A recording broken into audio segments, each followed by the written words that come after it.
gebiyaanba maanta waxaa istaagay waxbarashada dugsiga sare ee Nuuridiin gaar ahaan qaybta inamada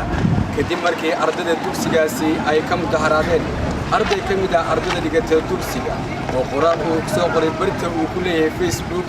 oo kaga hadlay xaaladda dugsiga sare iskuul ma ahan iyo cadaalad darro jirta bismillah aga waxa ka dhacay mudaharaad iskuulka ay ka dhaceen inamada maxaa Nuuridiin Boys secondary school oo u jeedaan ardayda xiraba xaq iyo cadaalad rawaan arday dib loo kaystiyo dib ardaydu ku mutisiin yeelimayno xuquuqul baan u baahaneen maalin walba noo dooda xaqayga waa la aasay soo diratay waxbarashada lagu soo diraa gafaf bay wadaan iyo lacag dheeraad ay doonayaan buugaag kaamil dhay taankiga naga goosanayaan ma naqaan boqol dhibcaad ku goosanayaan xuquuqul mar baahanay because meesha waxa yaala xaq darro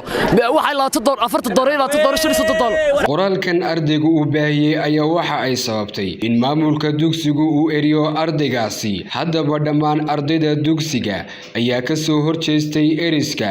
waxayna sameeyeen isku soo bax ay ku taageerayaan ardayga isla markaasina ay kaga soo horjeedaan talaabada ay qaadeen maamulka dugsiga Nuuridiin oo aanu isku daynay in aanu xidhiidh la sameeyno ayaanay noo suuragelin. Maxamed Xasan, Real TV, Hargeysa.